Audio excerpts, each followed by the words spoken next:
What the hell are Labour doing? Asks Unite General Secretary Sharon Graham. Yes, Britain is broken. Yes, the Tories are to blame. But Labour is in government now and they cannot keep making everyday people pay. Sharon Graham joins me live. Thank you very much indeed for coming on the programme. How is Labour making everyday people pay? Well, look, I think when Labour got into government, people wanted change. There were promises made in relation to industry, in terms of British industry and investing in British jobs. And also there was promises made in terms of make work pay. Instead, what we got within weeks was pensioners being attacked by the winter fuel allowance being scrubbed. Now we have people with disabilities attacked. And there is a real scratching of heads that how can you have that type of thing going on? And you've got areas like Grangemouth and Lindsay going to the wall and Labour sitting there sucking their thumb. And what people are looking for is real change. And that's what I think Labour needs to do, because if they don't do that, then workers will look elsewhere. That's just the reality. One of the biggest impacts on workers, particularly small businesses, has been the increase in national insurance for employers. Do you disagree with that rise?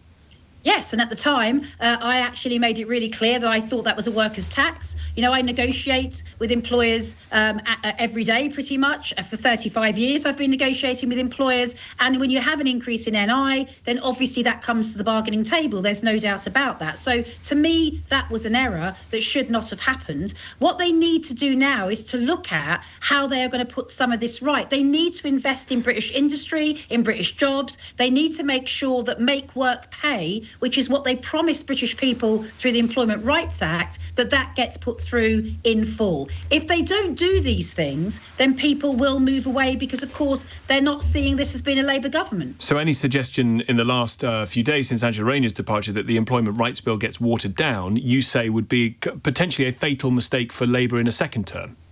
Yes, I mean, look, already you've got a situation where it has been watered down. In July of this year, fire-and-rehire, they changed the legislation so fire-and-rehire could be used against councils in bankruptcy, for example. Now, when workers are told that fire-and-rehire is banned, zero-hour contracts are banned, when they're told these things and then they go to avail themselves of a contract that is not a zero-hours contract, then they're going to feel duped, they're going to feel lied to. So it's not as billed. That's the problem. The Employment Rights Act is no longer not as billed. Is Keir Starmer trustworthy? Well, look, I mean, I'm not going to get into sort of personality traits of Keir Starmer, but what I do know is this. Do you trust him?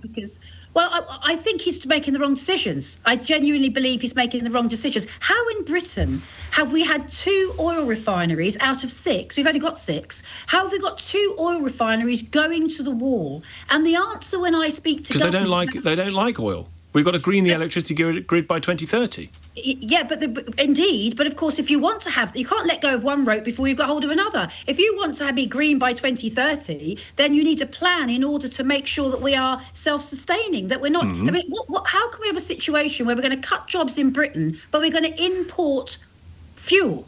I mean, that is ridiculous. I mean, that's not green, importing fuel. Yep. And so nobody understands the plan and workers' jobs are going to the wall. Should anyone listening to this be surprised, Sharon Graham, that as the General Secretary of one of the biggest unions that supports the Labour Party, you didn't say yes immediately to the question of whether or not you trust the Labour Prime Minister? Well, I mean, look, the people will take their view from that. What I'm saying really clearly... Do you trust him? Do you trust him? What I'm saying really clearly is that the plan is not working. When you decide to pick the pocket of pensioners, you decide not to back British workers, you decide to water down the employment bill, then workers are going to turn around and say, hang on a second, who do you represent? Well, there's a suggestion that Labour would potentially look again at welfare reform. Do you think the welfare bill should be cut? Well, look, what I think is that we're the 6th richest economy in the world. And what I'm really concerned about is we seem to be touching all of the areas where we've got people that are more poor. I think everybody would say that in terms of people on welfare. Remember, a lot of people on welfare are in work. We're subsidising work. Yep. And on the other side of that, you've got the richest in our society. The richest 50 families in Britain are worth £500 billion. That is the same as half of Britain is worth, 33 million people. How can you pick the pocket of pensioners but leave the super rich untouched? There's something drastically They're not picking the wrong pocket of with their pensioners. plans. They're not picking the pocket. They're picking the pocket. If they're picking the pocket of pensioners, God, that's hard to say.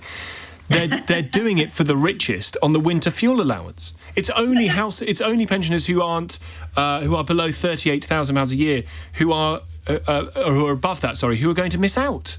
No, what I'm talking about, Tom, is at the very beginning, within weeks of them coming into power. I mean, I don't think it will be forgotten by many for a long, long time. They what they did was, as an action, you've got to take what people do rather than what they say. Is they decided to say that the winter fuel payments would be axed for most. Of course, yes, after a massive campaign, after a massive campaign, a lot of time, I moved the motion at the Labour Party last year to say that was absolutely wrong, and we had to campaign for it. I mean, when your gut instinct is to pick the pocket of pensioners when you first come in and leave the super rich totally untouched, people say, are you Labour? When your gut instinct is to water down, make work pay when you've promised it, fire and rehire. Remember what fire and rehire is, Tom? It is the wholesale sacking of a group of workers in order to push their pay down. 2 quick points from me. You'll understand why I'm asking. Do you think Angela Rayner should have resigned?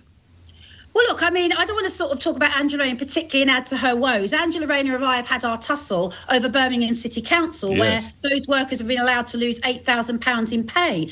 So I wasn't very happy with the way that she dealt with workers again, in struggle, workers again. So in a sense, you know, she's no longer there. I will be dealing with the next person in the queue, as it were. But what I'm really interested in is that Labour do what they're supposed to do for workers and communities. They must be Labour. That's why they've been put into power. Who is the most Labour of the people who have so far put their names forward for that to be front of that queue?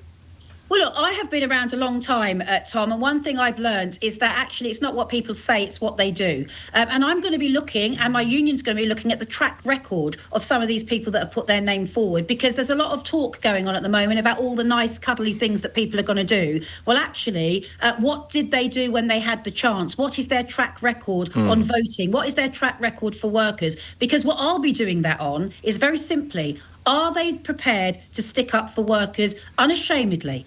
If they are, that's great. If they're not, then they're not the person for me. Why is your union still backing the Prime Minister who you can't say you trust? Are you talking about affiliation? Yes. Yes, so basically we are, in our rule book, we are affiliated to Labour. When I became General Secretary, all of the money we used to give Labour, all of the blank cheques we used to give them, £7 million in one side, I stopped all of that. We've only got an affiliation fee. In order to disaffiliate, I have to do a rules conference, but I have to tell you, I will be doing one. Because if there was a vote today, then I believe my members would disaffiliate. Labour have got to effectively understand that this is not, one person over here and another. If I'm on a picket line, if I'm with workers, if I'm in the hairdresser, everyone, to a man or a woman, is saying to me, what is Labour doing? They have to listen. They must back Britain. They've got to back British industry. They have to back British jobs. And they must stop making the poorest in our society pay and stop making workers pay. It's wrong. What's your time frame on disaffiliating? Well, at the moment, actually, our rules conference was supposed to be in 2027 because it happens, periodically. They don't happen every year. But obviously, we are able to bring that forward if we were to have an emergency rules conference. Now, at the moment, we're speaking to members. I'm a member-led organisation. We had a policy conference, without boring you to death, of 800 reps, pretty recently in July. Unanimously, pretty much, apart from 2 or 3 people, they wanted us to look at the relationship. That's Scotland, Ireland, Wales, unanimous in saying there's a problem. 41 sectors, aviation, hospitality, defence workers, saying there is a problem. I mean, this is across the board. And I'd say Unite is a microcosm of the whole. I believe that's what people are saying. So, conference, could we see an emergency disaffiliation vote or however the process works by Labour conference this year? Well, it wouldn't be by Labour conference because, of course, we'd have to talk to our members. Then we have to obviously end of the year. Where they are. It will be a conversation with our executive. I don't want to sort of put dates on it. But Labour have time in order to make the right choices. But look, I don't think it's necessarily what happens in our conference. I mean, our conference will happen and the decision will be taken and that will be there. They have to understand this is the country saying this. This is what's happening. This is what the view of the country is, that they are not doing what we thought they would go in and do. They have to go in and be Labour. Stop trying to be all things to all people. It doesn't work. Understand who you're representing and represent them. That's what they need to do.